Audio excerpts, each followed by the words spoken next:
Gente, acabou de vazar um segredo inacreditável do ministro Alexandre de Moraes. É absolutamente inacreditável. Nunca vi tanta complicação para ter acesso a dados de uma pessoa como o senhor Vorcaro. Eu acho que a República está tremendo. Estou estranhando muito a demora do repasse dos dados do senhor Vorcaro. Não sei se eu entendi errado, se eu li errado, mas lá na decisão eu não vi nada para ser filtrado pela Polícia Federal. Até o presente momento eu desconheço que os dados do senhor Vorcaro tenham chegado. Pedi a Vossa Excelência para reforçar isso com o ministro André Mendonça. Eu nunca vi tanta complicação para ter acesso a dados de uma pessoa como o senhor Vorcaro. Eu acho que a República está tremendo.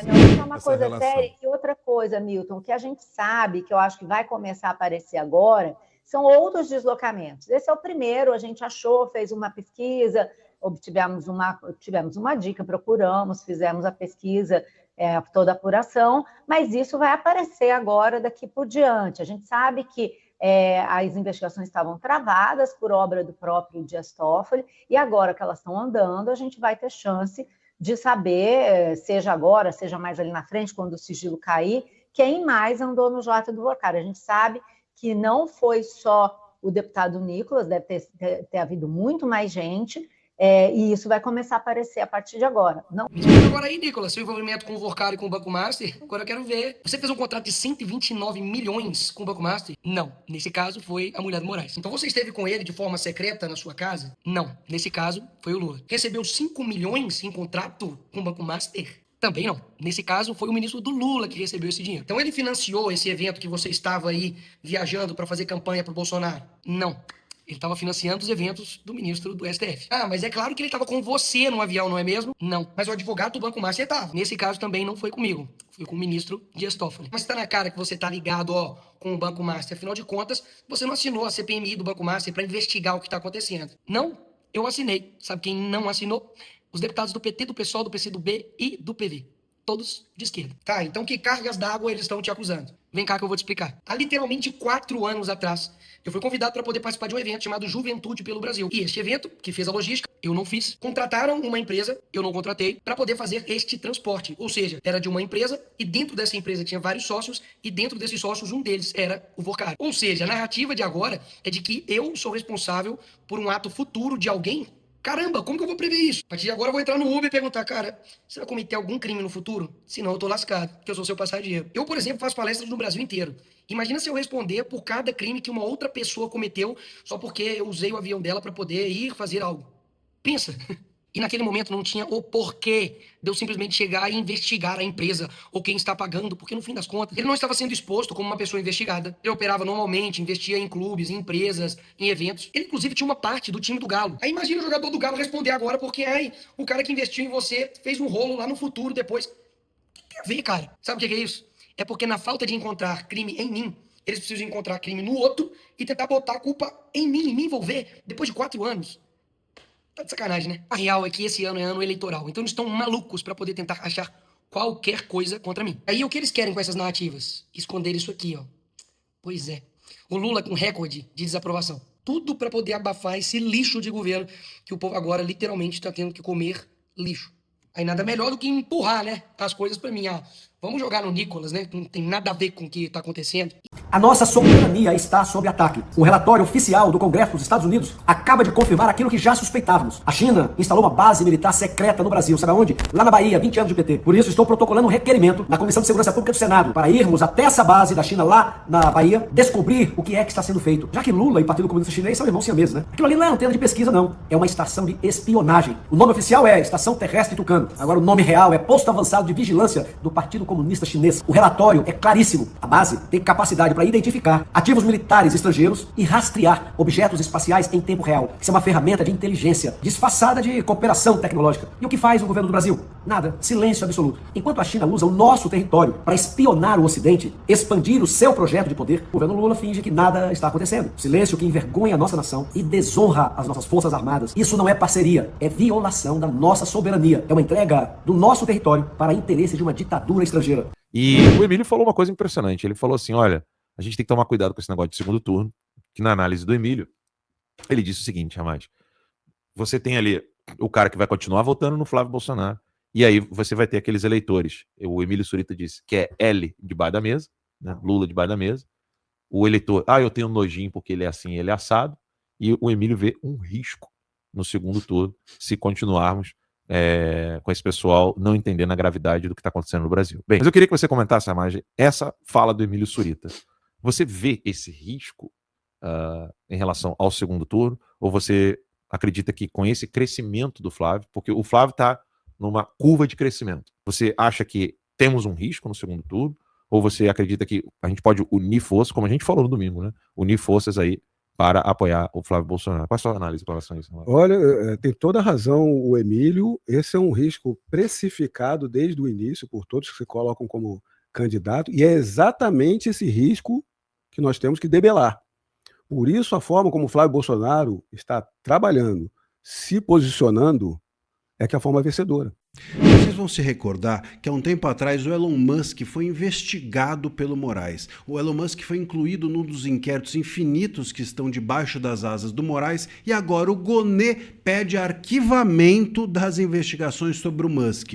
Eu vou te contar o que está por trás disso e vou te contar que tem uma estratégia do Moraes, tem uma razão oculta, é um gesto que o Moraes faz ao Musk, sobretudo porque a gente está num ano eleitoral. Abram os olhos. O sistema começa a espalhar os seus tentáculos para poder censurar tudo e todos durante esse ano. Eu vou te explicar essa história toda, o que o Gonê quis com isso, como é que essa história avançará agora. Claro que é ridícula a investigação do Moraes ao Musk, é ridículo até porque é você investigar alguém de outro país, é um ataque à soberania do outro país, algo que o Moraes disse que fizeram com a soberania brasileira, nem coerência tem o Moraes, mas, enfim, o fato é que isso foi feito. Disse o Moraes à época que havia uma instrumentalização criminosa do Musk por meio das redes sociais para atacar ministros e blá blá blá, e agora o Gonê pede o arquivamento. O Gonê, meus queridos, não pede nada dentro do STF sem que alguém mande. O Gonê é um estagiário do Moraes e dos outros ministros. Isso é óbvio, isso todo mundo sabe, inclusive ele. Então, se o Gonê pediu, é porque alguém mandou pedir. E quem mandou pedir, provavelmente foi o próprio Moraes. Por quê? Embora seja humilhante o Gonê pedir, dizer, né, que o Moraes está errado, embora para o Moraes isso seja humilhante, tem uma estratégia aí. E qual é a grande estratégia do Moraes? O Moraes faz um gesto ao Musk. O gesto do Moraes ao Musk é o de dizer o seguinte, olha, eu vou te tirar, né? O Gonê está pedindo, eu, Moraes, vou acatar o pedido do Gonê, claro, porque fui eu mesmo que mandei o Gonê pedir, e com isso eu tiro você, Musk, do inquérito das fake news e faço um gesto amigável para que você seja um colaborador do STF e da Justiça Eleitoral nesse ano eleitoral, para que a gente, STF e Justiça Eleitoral, possamos censurar à vontade as redes. Seja um parceiro da corte, né? Eu estou te tirando, esse é o meu gesto amigável, e em compensação, Musk, diz ou pensa o Moraes, seja um parceiro da corte na censura, que com certeza a gente quer promover durante o período eleitoral e por intermédio da censura às redes sociais. É esse o gesto. Eu não posso aqui afirmar que isso é fruto de alguma negociação do Musk com o Moraes. Creio que não, mas é um gesto que antecipa o que pede ou que deseja uma negociação. O Moraes já, enfim, conseguiu algum tipo de negociação com a Magnitsky e agora me parece querer também uma negociação com o Musk, no sentido do Musk permitir-se, ao sair do inquérito das fake news, permitir que o STF e a Justiça Eleitoral usem e abusem da censura durante esse ano eleitoral dentro das redes sociais, dentre as quais, claro, a do Musk, o X. É isso, é óbvio que é isso. Nós temos aqui um regime que está se armando para censurar. Nós temos aqui uma ditadura dentro do país promovida por Justiça Eleitoral mais STF, mais governo federal, com interesses óbvios políticos, mútuos, e que está se armando para censurar, e se armando para alcançar as redes, e que é com isso um parceiro. E é isso, esse é o gesto ao Musk. Meus caros, estejamos atentos. Esse ano vai ser difícil do ponto de vista da liberdade de expressão. Se você gostou dessa análise, gostou desse vídeo, eu tenho um convite para te fazer. Dia 5 de março, quinta-feira agora, às 8h30 da noite, esteja comigo numa live Como Barrar o STF, é o título da live. Entra aqui na descrição do vídeo, clica no link, é de graça. Se inscreva e esteja comigo. 5 de março, quinta-feira, 8h30 da noite, eu te espero lá. Cheguei aqui e escrevi: Farc planejava usar urânio. Só botei isso. Aí tá aqui, Bogotá, as letras EFE é a agência francesa de comunicação.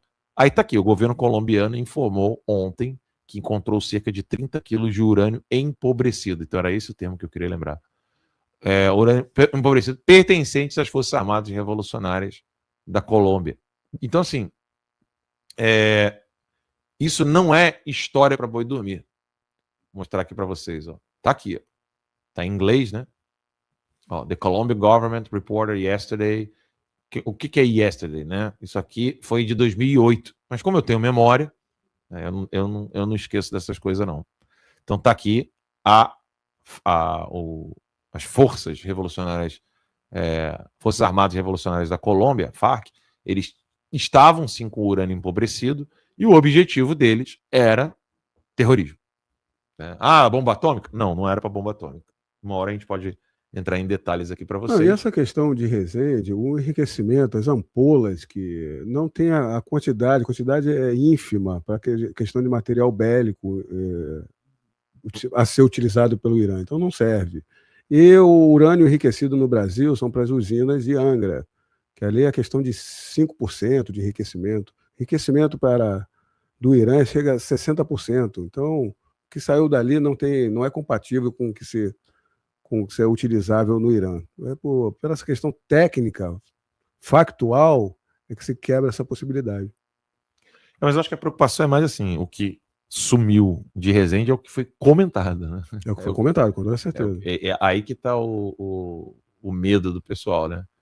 Tem até um resumo. Olha que interessante, o Google fez um resumo aqui. Deixa eu mostrar isso aqui pro pessoal. O Google fez um resumo da minha pergunta, né? Da minha frase ali, né? As Farc usavam o urânio. Aí o próprio Google colocou assim, gente. Deixa eu mostrar aqui para vocês. Olha aí. Em 2007, as autoridades colombianas apreenderam cerca de 30 quilos de urânio empobrecidos atribuídos às Farc no vilarejo de Pasquila, próximo a Bogotá. A substância encontrada junto ao material de guerra gerou temor sobre o uso indevido, mas especialistas indicam que, por ser empobrecido, seu uso seria mais voltado à blindagem ou contaminação e não bombas nucleares. Isso aqui é fogo, né, cara? Mas é óbvio que você usar isso com contaminação é ataque terrorista. Né? Aí tá aqui onde foi encontrado, vilarejo de Pasquila, na zona rural de Ciudad Bolívar, uma comuna, né, de Bogotá, comuna 20 de Bogotá, foram encontrados aproximadamente 30 quilos, e o urânio empobrecido ele é menos radioativo que o enriquecido, mas pode ser utilizado em munições perfurantes de blindagem e também para contaminação de água potável. Cara, é cruel, não é algo que você possa olhar e falar assim, não, isso aqui não vai ser nada não vai ser usado com bomba nuclear, não, relaxa. Sim, mas vai ser usado para coisas piores. E o Round 6292. Como é que tá ali? Alan, me desculpe, mas acho que o Bolsonaro escreveu uma carta para você, não para a Michele. Eu acho que não. Essa galera não tá zoando. Menezes, Brasil em guerra civil, mais de 50 mil homicídios por ano. Latinos devem guerras pelos estrangeiros e piratas graças aos Estados Unidos. Não existe zero guerra. Se aqui tem zero guerras estrangeiras, é graças aos Estados Unidos que toma frente. É verdade. Não, e o número de homicídios, né? Aqui não. Ramais, esse número aqui, ó, de 50 mil, não está incluso os desaparecidos e. Como é que é? Aqueles dados que não tem como colocarem como homicídio, né? Porque não se sabe, né? Muita gente fantasia ali, né? Ou seja, é bem maior do que. É bem maior, né? O número de homicídios no Brasil. Infelizmente. Estava na casa de quase 70 mil, mais 66 mil. O governo Bolsonaro baixou para 40 e poucos mil, já está subindo de novo, se não me engano. Tem que ver essas estatísticas. Mas no governo Bolsonaro se reduziu em 1/3. 1/3 não é de 3 para 2, é de 60 mil para 40 mil. Baixou 20 mil os homicídios. E o Menezes de novo aí, ó. Júlia Zanata não pode ser um vice do Flávio. Será que tem condição? E o Luiz Felipe de Orleans, acho que era o Luiz Felipe, né? De Orleans, secretário da República em 2027, Flávio presidente. Nosso amigo Flávio. Eu não tenho ideia de como está essa discussão de vice. A Júlia é uma pessoa muito querida, né? Mas aí é colocar dois nomes com a mesma. Como eu posso colocar assim? Dois nomes que agradam o mesmo espectro. Na campanha presidencial, você não agrada apenas aquela sua base fiel ali. Você tem que tentar ampliar o leque de opções para que as pessoas possam entender o seguinte: não, eu confio nesse fulano aqui, meu voto vai para o Flávio, mas... E aí você tem um outro lado ali, que foi exatamente o que o Bolsonaro fez com o Mourão, né, que não deveria de ser vice, né, mas tentando agradar a ala dos militares. E depois com o Braga Neto a mesma coisa. E deu no que deu, né, infelizmente. Exatamente, Menezes. Júlia, excelente deputada, guerreira, o Luiz Felipe, nosso colega, um mestre aqui de analisar como a estrutura do Estado tem que ser repensada. Agora, é isso que o Alan colocou. Por isso que vai demorar para definir esse vice. Se o Flávio Bolsonaro estiver muito bem à frente, como ele já está se mostrando à frente, fica mais fácil ele colocar alguém do seu espectro. É isso que o Alan estava colocando aqui. Porque, do contrário, tem que pensar em colocar uma pessoa que vá além do voto que o Flávio possa carregar. E mais, um outro partido, para que esse outro partido dê capilaridade maior do que o Flávio possa alcançar. Porque a Júlia e o Luiz já são do espectro que já tem o voto do Flávio. Está dando para entender, né? Que não é rejeitando os nomes, os melhores nomes que a gente tem de bom. É tentar alcançar um outro público ou outros partidos. Se o Flávio estiver muito à frente, pode ser que traga mais gente que esteja bem perto, porque não vai precisar. Sim. Agora, também não estamos cientes aqui de como estão essas discussões. O Flávio está deixando para frente. Mas muito provavelmente vai se focar alguém com dominação em Minas, alcance em Minas, ou no Nordeste, Bahia, um lado, se possível, uma mulher. Que é para pegar exatamente a fragilidade uma mulher, do espectro eleitoral. Né? A parte do centro-oeste, do agro, o agro é de direita, é o trabalhador, o pequeno empresário, aquele agro, o grande agro, joga para os dois lados, está sem ideologia, adora abraçar o Lula ali mesmo. Por quê? Por causa dos benefícios de oligarquia, China. Comércio tem que ter, mas cadê nossos direitos, nossos valores? Então tem todo esse cenário de centro-oeste, Minas, Nordeste, para ser alcançado. Engraçado, a Band... É Band? O que é isso aqui? Tem um canal que botou o nome Canal Livre. Os caras estão aqui falando mal do Flávio. O pessoal gostou do nome, né, do Terça Livre. Botaram aqui, ó, Canal Livre aqui. Ó. Jornalista Paula Valdez. Grande esquerda aqui. Mas botaram o nome ali. Canal Livre. Canal Livre, querendo copiar o Terça Livre. Defende regulação, com certeza. Se alguém defende socialismo, o Brasil poderia bancar a ida a Cuba para viver partido único. Culto ao líder, sem iPhone, sem energia elétrica, sem propriedade, sem individualidade. Teoria virando prática. É o que a gente sempre fala, realmente. Se podemos aprender defendem os expoentes, né, da cultura, defendem Cuba, mas moram nos Estados Unidos. Tem mais, né? Se podemos aprender algo com o deserto, Oriente Médio, é que nas crises ninguém é amigo de ninguém.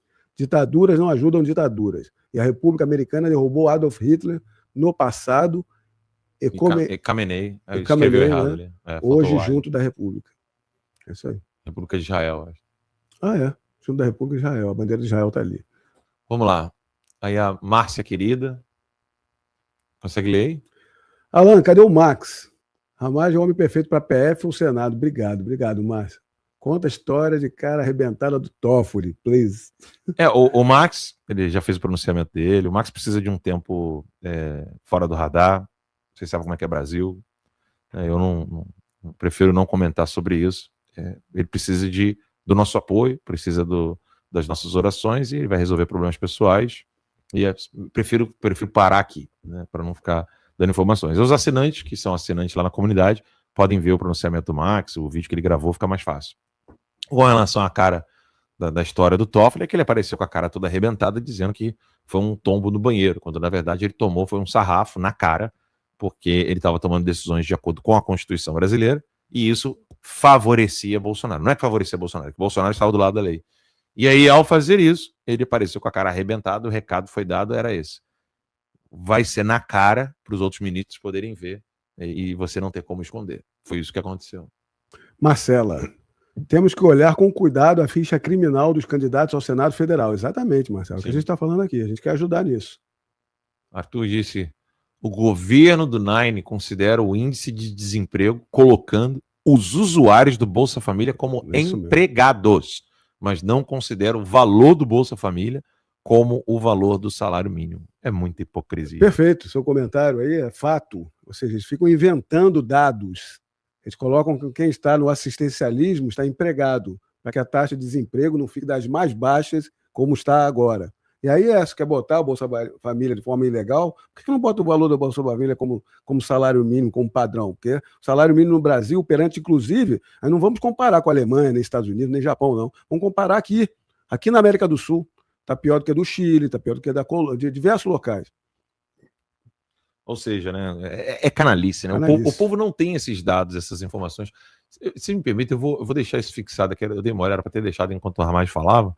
Mas isso que ele está dizendo aqui é muito, mas muito mais canalha do que vocês possam imaginar. Então você pega ali, vamos calcular o índice de pessoas que estão formalmente empregadas e as pessoas que estão formalmente desempregadas. Isso não significa que a pessoa está desempregada porque ela não tem emprego. Ela pode ter um emprego informal. Por exemplo, um contrato de boca, e ela está ali trabalhando, acordo verbal, faz um serviço para um cara, vai lá e recebe grana.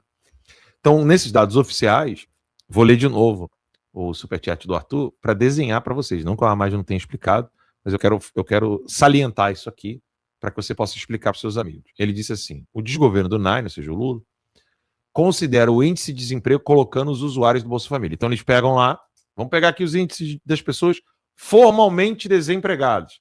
Aí nós temos aqui 1, 2, 3, 4 milhões. Ah, não bota o pessoal do Bolsa Família, não, porque o pessoal do Bolsa Família não está desempregado. Só que o pessoal do Bolsa Família não recebe um salário mínimo.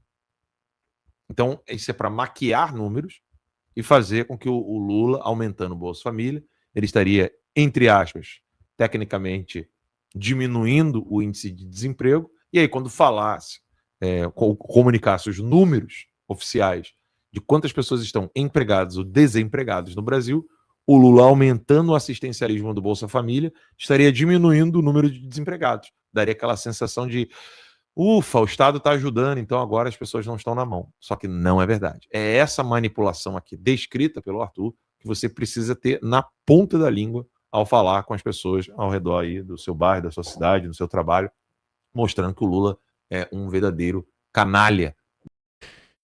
Lulinha admite a interlocutores que teve voo e hotel pagos pelo careca do INSS em viagem a Portugal. E os jornalistas que assinam essa matéria, vale a pena dar destaque. Um deles é o Aguirre Talento. Esse cara foi contratado pelo Estadão pelo simples fato que ele realmente tem fonte na Polícia Federal. Ele estava trabalhando no UOL anteriormente. E se você procurar as matérias que ele publicou frente ao UOL, né, quando ele estava no UOL, você vai ver que a maior parte delas eram matérias que claramente mostravam que ele tinha alguma fonte privilegiada dentro da Polícia Federal e agora está no Supremo. Já o Luiz Vassalo, esse tem lugar de fala, porque foi esse jornalista que na época estava no Metrópolis, revelou aí para o Brasil o escândalo do INSS que estamos acompanhando nesse momento, que envolve o careca do INSS e agora o Lulinha. Se juntaram para trazer esse bastidor maravilhoso que o empresário, eu gosto disso, o empresário Fábio Luiz Lula da Silva, o Lulinha, filho de Lula, até segunda ordem, disse a pessoas próximas que teve viagem e hospedagem para Portugal pagas pelo careca do INSS. Foi preso sob suspeita de corrupção de agentes públicos para manter o esquema bilionário de fraudes que lesou aposentados. Mesmo depois de tudo que já foi revelado, você vê, né? Suspeito. Ele é suspeito ainda. Não teve trânsito julgado, né? Lulinha afirmou ter viajado com careca do INSS para visitar uma fábrica de produção de cannabis para fins medicinais. Esse Lulinha, viu? Puxou o pai. Mas negou ter fechado negócio ou ter recebido qualquer outro pagamento do lobista. O Estadão apurou, com pessoas próximas do filho de Lula, qual é a sua versão a respeito da ligação com o careca do INSS. Lulinha disse ter se aproximado do lobista porque ele era amigo em comum com a Roberta Luxinger, também investigada pela PF por ter recebido pagamentos do careca do INSS. Procurados, Lulinha e o careca não se manifestaram e a Roberta não foi localizada. Eita, pai. Vai me dizer que fugiu, né? Os interlocutores de Lulinha relataram ao Estadão que ele teria sido convidado a visitar uma fábrica de cannabis medicinal com o careca do INSS em Portugal e aí voou com o lobista no fim de 2024 em classe executiva e ficou em hotel com tudo pago por Antunes, né, que é o careca do INSS. Diz ainda que houve um convite a se associar ao lobista na empreitada da cannabis, que não se concretizou. O filho de Lula afirma não ter qualquer relação com o esquema do INSS e que não sabia do envolvimento do careca do INSS com os fatos investigados. Aí diz, né? Churrasco no Lago Sul e Lobby. Segundo os interlocutores de Lulinha, o filho do presidente afirma ter sido apresentado ao careca do INSS por Roberta Luxinger, ex-mulher do ex-delegado e ex-deputado Protógeno de Queiroz. Petista de carteirinha, concorreu sem êxito pelo Partido Deputado Estadual em 2018, um ano antes. Prometeu doar 500 mil a Lula para pagar uma conta de um bloqueio bancário imposto na Lava Jato, o que foi barrado pela Justiça, que lhe impunha o pagamento de uma dívida com um fornecedor.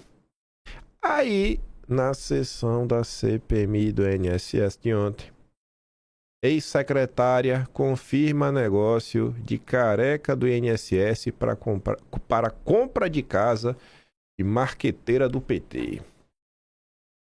Aline Bárbara Mota de Sacabral, ex-secretária do careca do INSS, afirmou que ele negociou uma casa em Trancoso, na Bahia, com Daniela Miranda Fonteles, que foi marqueteira do PT.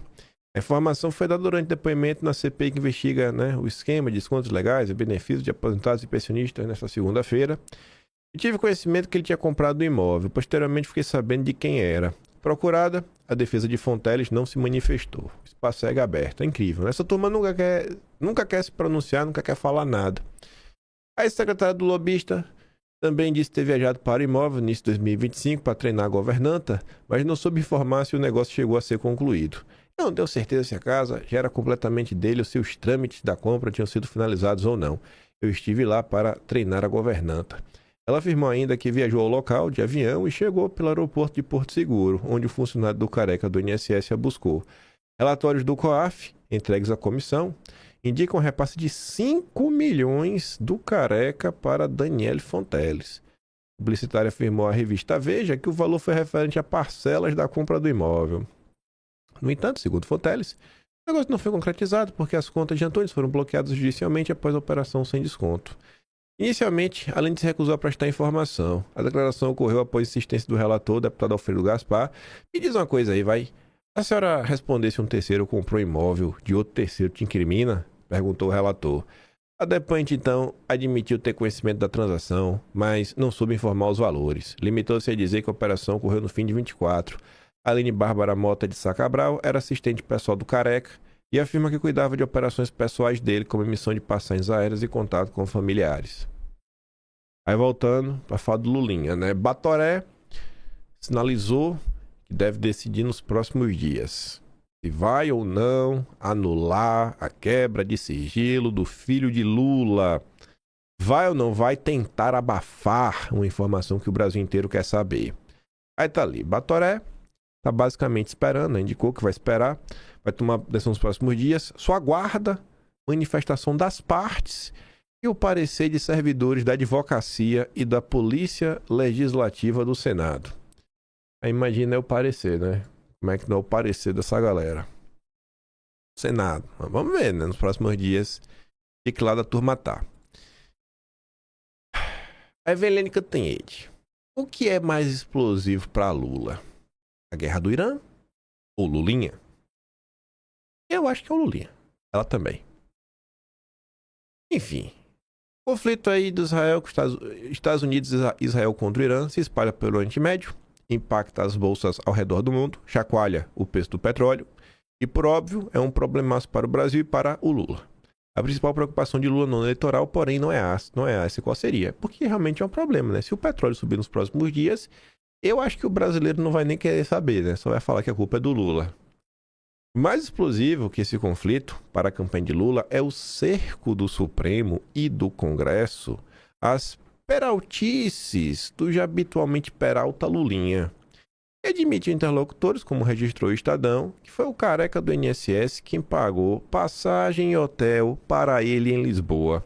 A isso se soma o depoimento de um dos envolvidos de que Lulinha recebia 300 mil reais de mesada desse cidadão, pivô da roubalheira de aposentados e pensionistas. São 4 os riscos para Lula. Primeiro, a beligerância do Congresso, né? A oposição tá doidinha para mostrar para o Brasil o que filho de Lula estava aprontando. É um problema para resolver. 2. A expectativa zero de que a Polícia Federal passe pano. Porque a Polícia Federal está investigando, né? E o Mendonça pediu aí já em janeiro quebra de sigilo. Aí, tanto que a terceira parte é a expectativa -10 de que Mendonça quebre o galho do governo. E no final das contas, quarto e último ponto, né? Um onda crescente de revelações contra seu filho. Tá difícil pro Lula. Aí ela vem, né? Flávio Jair Bolsonaro tem um passivo pesado de golpes, de rachadinhas, profusão de imóveis. É um passivo tenebroso, né? Meu Deus do céu. Se o povo brasileiro for relembrado disso, vão ficar revoltados com o Bolsonaro. Mas Lula, além de dívidas do passado, tem dúvidas no presente. Segundo Lula, se Lula errou, ele que pague pelo erro. Nesse caso, porém, não é só o filho que paga, é o papai candidato também, com suspeitas que remetem aos piores momentos de Lula na política, agora no ambiente internacional perverso. Além de ameaçar a economia, o novo voluntarismo de Trump, sem consultar a ONU e o próprio Congresso americano, é mais um obstáculo na aproximação de Lula, né, com o Trump, e pode inclusive adiar o encontro entre os dois previsto para este março em Washington. Muita gente perguntando, e aí? Eu não sei, gente, o que é que vai rolar aí nesse encontro do Lula com o Trump? Tô igual a vocês, curioso. Não só porque Trump está ocupado com a guerra, mas porque o Brasil condenou os bombardeios ao Irã, como também se opôs à invasão da Venezuela e vem criticando sucessivas posições trumpistas. Não tá bom pro Lula. Aí o Carlos Bolsonaro foi um comentário desnecessário. Me perdoa, viu, Carlos?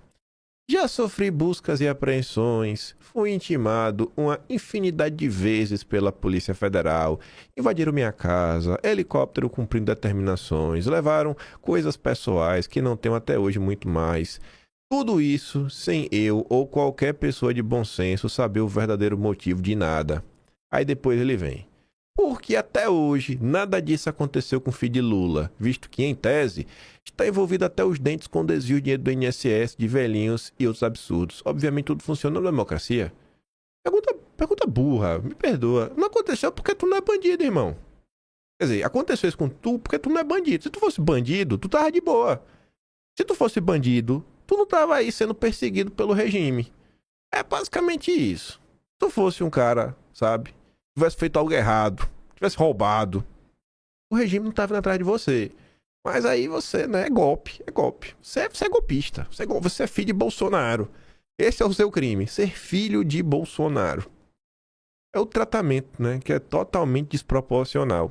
Aí pegando o gancho pra gente falar do Jair, eu procurei diversas notícias, não que eu procurei, eu li o que saiu na Globo, Folha, Metrópolis, todo mundo comentou, né, sobre a negação da prisão domiciliar de Bolsonaro. Mas a melhor notícia que eu achei, quando a manchete e do subtítulo, foi do Estadão. Ele deixou assim, ó, claro, o absurdo tá ali, ó. CNN, Folha, Globo, eles foram bem factuais, ó. Alexandre de Moraes nega prisão domiciliar para Bolsonaro. Pronto, era essa manchete. O Estadão foi um pouco além. Moraes vê atividade política de Bolsonaro na Papuda e nega domiciliar esse presidente. Jogou logo um clickbait, né? Aí você fala, mas como assim, velho? Intensa atividade política. Aí olha a maldade do Vingador. Na decisão desta segunda, Dom Pedro III sustentou que Bolsonaro tem recebido grande quantidade de visitas de deputados federais, senadores, governadores e outras figuras públicas, comprovando a intensa atividade política, o que corrobora os atestados médicos no sentido de sua boa condição de saúde física e mental. Rapaz, desde quando tu receber uma pessoa e conversar com uma pessoa, significa que tu tá bem? Eu nunca vi isso. Eu simplesmente nunca vi isso.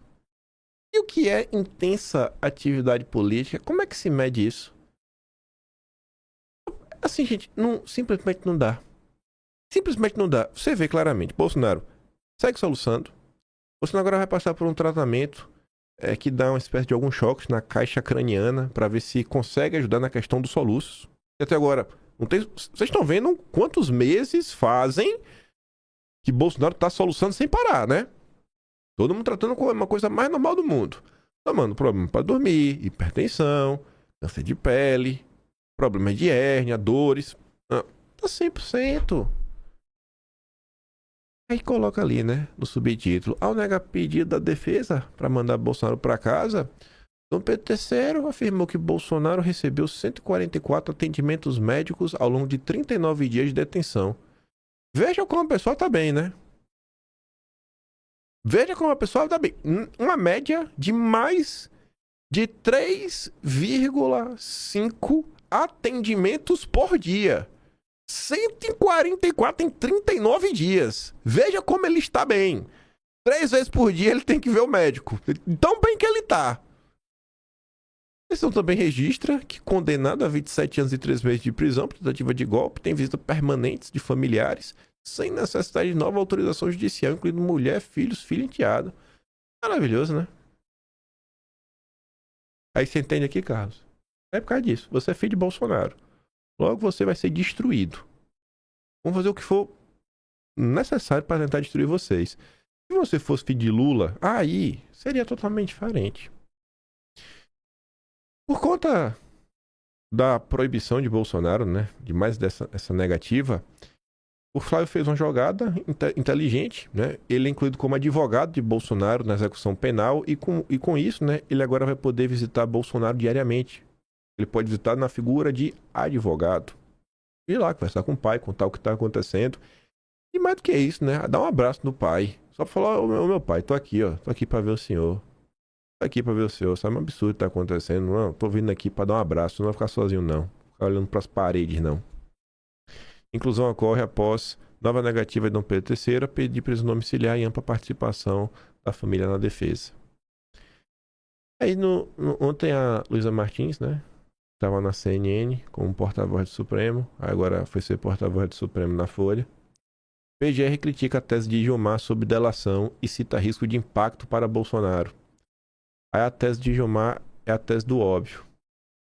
Na decisão, Gilmar afirmou que a denúncia oferecida pelo Ministério Público em 2020, no âmbito da chamada Operação Calvário, não poderia ter sido aceita pela Justiça do Estado por estar baseada exclusivamente em acordos de colaboração premiada, sem elementos complementares de prova.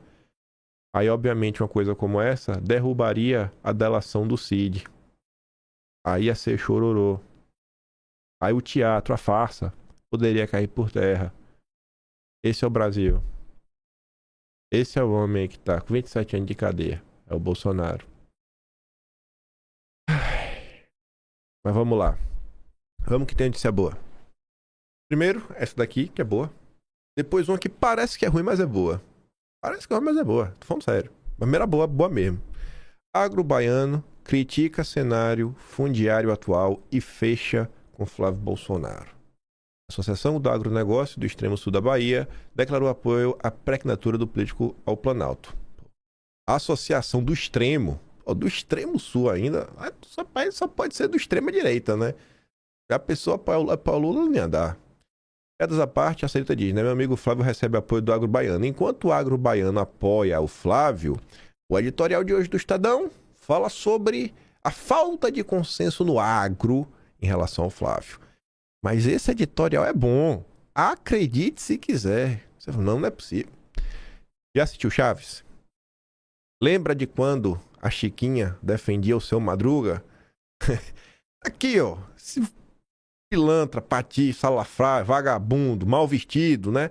É um cara bom, velho. Mas não presta, mas é um cara bom. É tipo isso. É a Chiquinha defendendo o seu Madruga. Mas já tá bom. Você vai ver, não tô fazendo piada. O clamor pela moderação. Resistência de parte do agro à candidatura presidencial de Flávio expõe fadiga com a polarização e acalenta a busca por alternativa viável entre lulopetismo e bolsonarismo. Aqui, na verdade, tem uma jogada. O Estadão se somou, inclusive, à Globo para começar, e o mercado financeiro, para começar a fazer cobranças sobre qual será o plano de governo do Flávio. Eu acho, de verdade, que o Flávio vai acabar enfiando em um plano de governo que não necessariamente vai ser o plano de governo. Acho que vai ser um plano para vencer a eleição. No sentido de, vamos defender todas essas pautas que a Farinha Lima quer, que a Globo quer, que o Estadão quer. Quando a gente chegar ao poder, aí dá prioridade a outras coisas. Eu não acho que ele vai estar de todo errado se ele fizer isso. Mas tem um pra mim, se eu tivesse que chutar, que ele faria isso. Aí vem, né? Uma parte do agro está resistindo a aderir à candidatura do Flávio, informou a reportagem do Estadão. E não fala quem é esses setores, né? Mas é o agro lá, exportador. Apesar do impulso recente do Filho 01 nas pesquisas, a expectativa de alguns integrantes do agro ainda repousa sobre o nome mais moderado de sem-direita. Não vai rolar. Aí vem. Segundo parágrafo da editorial. E aqui tem tudo. É a Chiquinha reclamando, elogiando seu Madruga. É evidente que para esse setor, para o agro, como para qualquer um de bom senso, eu acho que quando o Estadão fala qualquer um de bom senso, o Estadão se coloca. Não só o Estadão, como as pessoas que o Estadão respeita. Então, todas as pessoas de bom senso, o importante é impedir que Lula fique mais 4 anos no poder. Acabou, velho. É Flávio, vai isso, é Bolsonaro, é golpe. Mas o importante é impedir a reeleição do Lula. Acabou, gente. É o que eu tô falando pra vocês. Não necessariamente veremos, né? Na escala de apoio, onde você vai ter de um lado a tia do Zap, apoio incondicional ao Flávio, e do outro você vai ter o petista, que vai ter um ódio profundo ao Flávio. Aí você tem gradações, né? Você tem um nível de apoio, né, do bolsonarista médio, aí você tem um apoio do direita não Bolsonaro, aí você tem um nível de apoio do Nicolas, que só o apoio dele é o desgaste ao Lula. É tipo o Estadão. Nicolas e Estadão estão juntos. Não é que ele vai apoiar o Flávio, mas ele vai fazer campanha contra o Lula. Mas foi o que o Nicolas disse, né? Tenho que dar minha cutucadinha de novo. Nível de apoio Michele Bolsonaro. Até agora também. Não pode criticar, né? Mas já tô criticando. Mas tá maravilhoso. Isso aqui não é pouca coisa, não, gente. Isso daqui não é pouca coisa. Mais uma vez, você chegou aqui hoje de paraquedas. Esse texto, ele não é um jornalista do Estadão que tá falando isso. Não um jornalista do Estadão. Por ser um editorial, aqui te revela que o interesse dos donos do jornal é que o Lula perca. Ou seja, a diretoria, a redação do jornal, na hora de escolher temas, vão acabar escolhendo temas com o passar dos meses para desgastar o Lula. Você lembra lá da sabatina do Lula em 2022 na Globo, que o William Bonner faz aquele malabarismo? Não sei o que, porque tu agora é inocente, Lula, tu perdoa o Brasil. Basicamente isso que o William Bonner falou. Não acho que o Estadão vai fazer a mesma coisa. Mas claramente, vamos contar com certo apoio do consórcio. Aí depois continua, né? No horizonte mais amplo, porém, somente a derrota de Lula não basta para entregar a almejada prosperidade do país. Sobretudo se o vencedor da eleição for alguém movido por revanchismo, mais interessado em livrar o pai da cadeia de encher a golpista do que conduzir o país no caminho das reformas e da reconciliação. O Flávio repetindo 1000 vezes sobre prosperidade e tudo mais. O Estadão está tentando reforçar e forçar o Flávio a divulgar algumas propostas para já colocar sob a luz do escrutínio público e tentar, dando aquela manobrada para tentar aquela tutela do governo, que foi o que eles fizeram com o Bolsonaro em 2018, para naquela guinada liberal. A Flávio cabe uma pergunta elementar. A que se presta a candidatura? Então você vê, o Estado não há chance. É uma movimentação política. Assim, ó, a gente vai estar contra o Lula, mas, pô, cara, faz um aceno aí pra mim, vai. Para que o inexpressivo senador quer ser presidente da República, ele não apresentou concepção de país que vá além da defesa do legado reacionário do pai, não esboçou uma agenda reformista, consistente, nem visão capaz de reorganizar o debate público.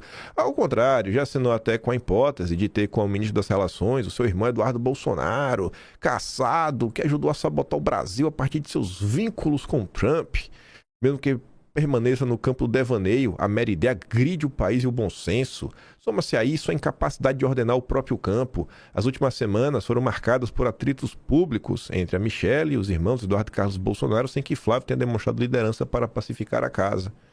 Então tá colocando coisa aqui que espera que resolva.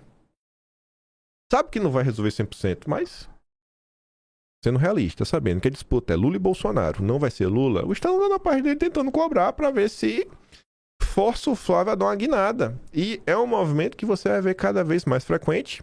Ali, ó, a Globo.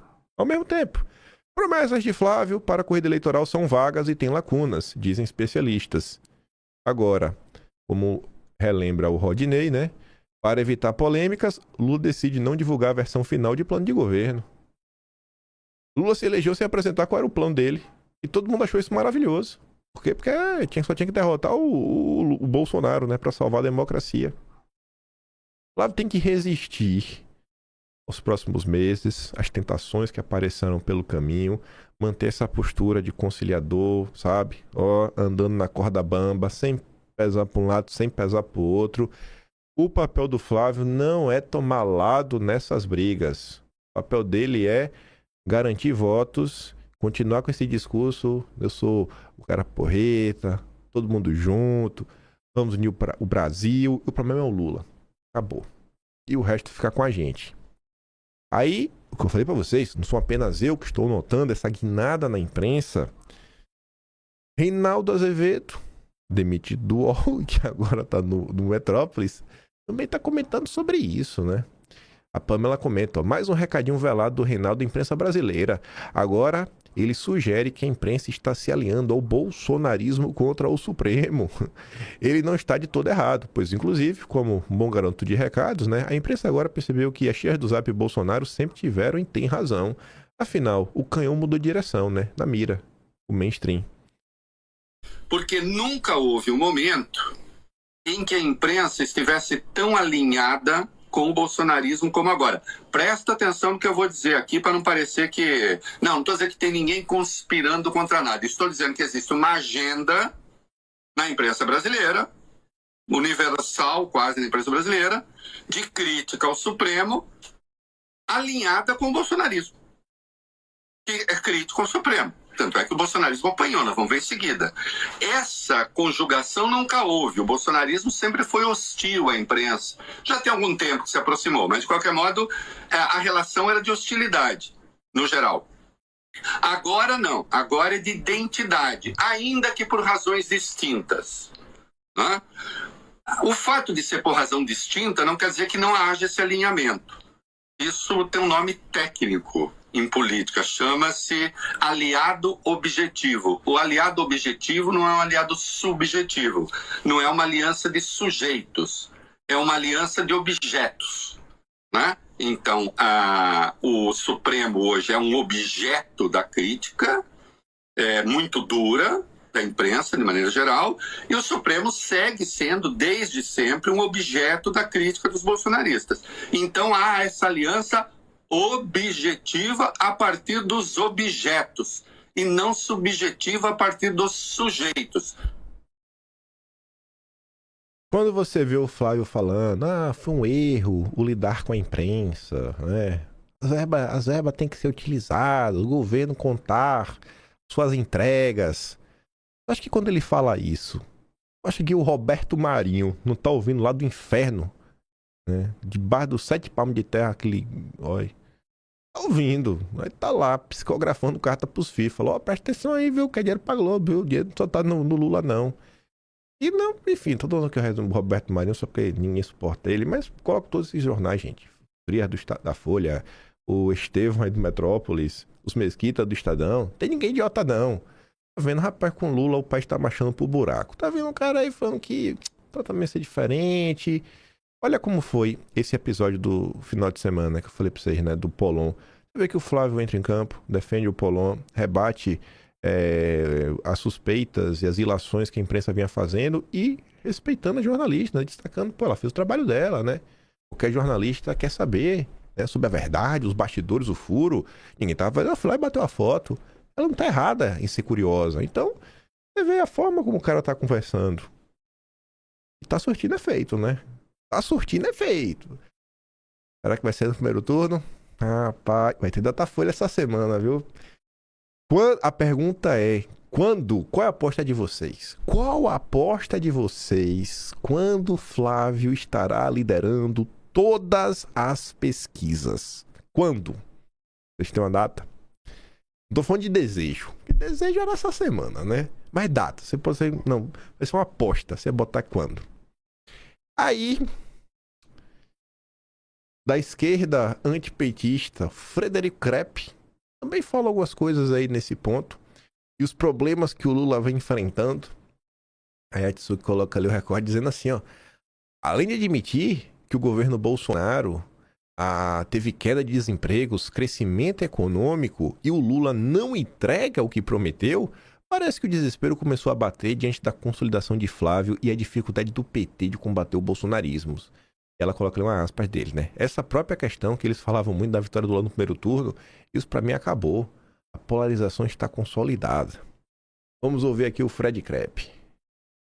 A gente cresceu 2,5%, um crescimento abaixo do que a gente cresceu em 2023, 2024, né? E isso, para mim, gera uma série de dificuldades para você mostrar para a população uma melhora visível em relação ao ciclo anterior, porque as pessoas elas têm que lembrar o seguinte: existe o governo Bolsonaro 2019, 2020, existe o 2021, 2022. O Bolsonaro 2021, 2022 foi um governo que teve mais investimento, que teve mais expansão de gasto, e isso mostra ali pela queda do desemprego, pelo crescimento econômico, que é um crescimento econômico próximo do que foi o governo Lula, né? Uma enorme dificuldade em fazer um enfrentamento de rede. O governo, ele faz enfrentamento de rede com o bolsonarismo como se ele estivesse disputando contra o PSDB, cara. Como se ele estivesse disputando com o PSDB. Ainda repete aqueles mesmos discursos da partido da imprensa golpista, do golpismo, que golpe toda hora, que não sei lá o quê, e a direita golpista. E eles não mudam o discurso, é a mesma coisa. Essas figuras, eles não conseguem pensar fora do jogo tradicional da política. Eles não conseguem entender que não é uma comunicaçãozinha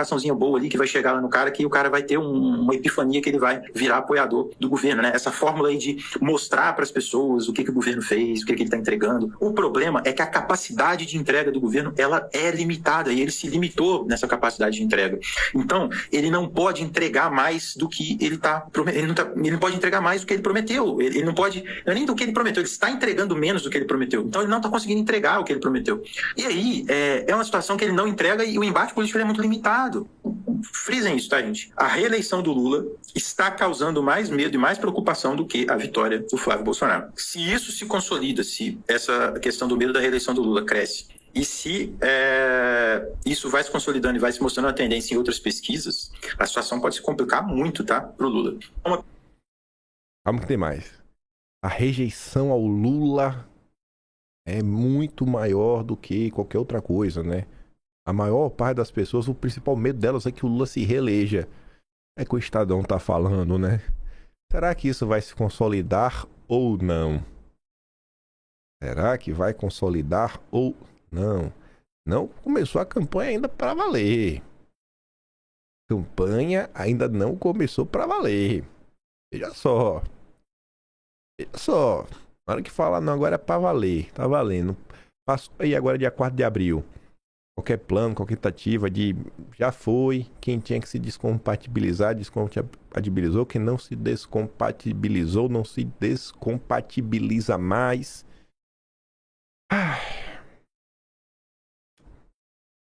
O cenário tá ruim pro Lula, né? Graças a Deus. E vai piorar. Vai piorar. Vai piorar. Tô com as ideias. Tô com as ideias que eu acho que vai ajudar todo mundo. Tô com as ideias aí de umas coisas aí para os próximos meses. Mas vamos lá, vou terminar aqui.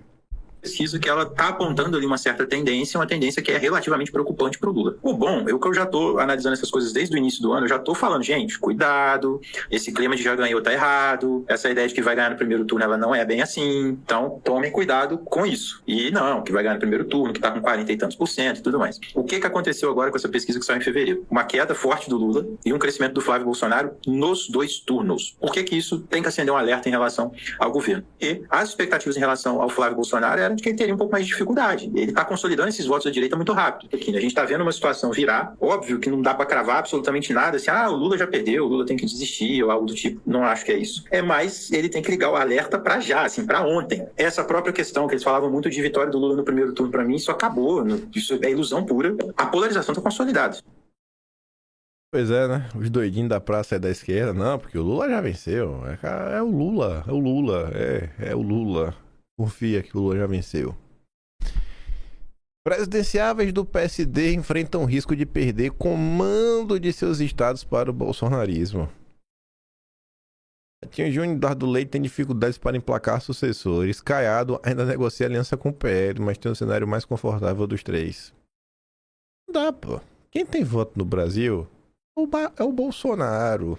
É o Jair Messias Bolsonaro. O resto é gritaria, sabe? O resto é gritaria. Aí vamos entrar em algumas confusões do dia de ontem, né? Que eu gosto das confusões.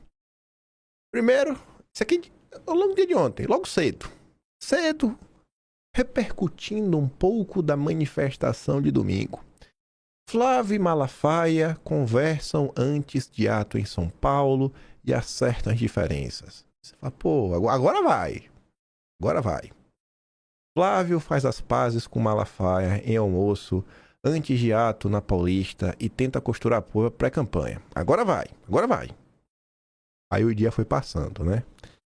Aí ao longo do dia de ontem, o Malafaia, que havia selado a paz com Flávio, o Malafaia vai no Metrópolis. Esse é o cara que selou a paz. Esse é o cara que diz que selou a paz, né? Sempre disse, é minha opinião, que para mim a melhor chapa para derrotar Lula é Tarcísio e Michele como vice. Isso é minha palavra, sempre.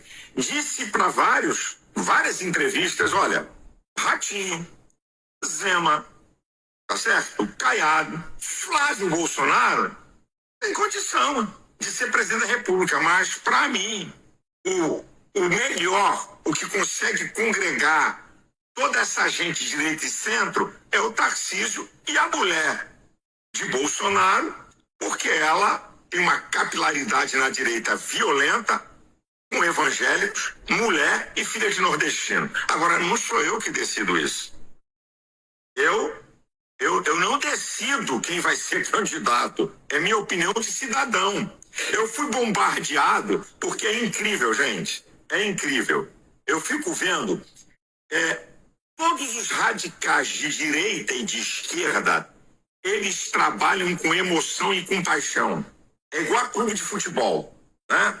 O time do cara pode ter tomado uma goleada, mas você não pode falar mal dele. Então, quando eu me posicionei os radicais de direita me atacarem.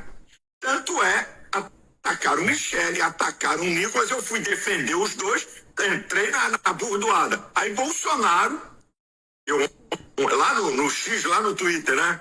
Aos linguarudos da direita, que o Bolsonaro falou, todo candidato majoritário, ele tem que agregar, ele tem que conquistar. Não pode ser a força, não pode impor as pessoas. Essa é a minha questão. Agora, claro, que eu vou apoiar alguém da direita, que eu não sou nenhum louco, eu tenho princípios, certo? Eu estou esperando. E outra, ontem eu... Tá bom, né? Isso depois de selar a paz. Aí tem que voltar, não, porque os radicais da direita, da esquerda e pipipi, popopô. Mas Malafaia, olha só, não é futebol, irmão, que você só tá torcendo pra uma pessoa. Cada candidato representa uma corrente de ideias. Malafaia, se você não fosse tão retardado, você é retardado, você lembra de retardado mental. Se você não fosse retardado, o senhor perceberia, pelo meio que o senhor vive, que a fala do senhor é absurda. Porque se tudo é igual, Malafaia, se é só uma questão de ser direita, por que o senhor é pastor? da Assembleia de Deus e não da Igreja Universal. Não é tudo igual? É tudo igreja evangélica? Por que o senhor não é pastor da presbiteriana? Por que não é quadrangular? Por que o senhor não é adventista do sétimo dia? Por quê? Por quê, Malafaia? Não é tudo igual, Malafaia? No importante, Malafaia, não é só que a igreja evangélica, não é isso? Não pode também resumir tudo, sei lá, a igreja católica também, porque não pode poder só essa igreja. Então, assim, você tem um retardo mental, não tem outra explicação, que no seu campo você consegue entender que existem diferenças.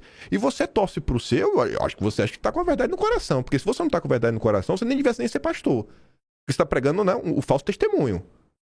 Porque se é tudo igual, pô, por que tá na tua? Deve ter alguma vantagem ilícita? É isso? Assim, é uma loucura, assim,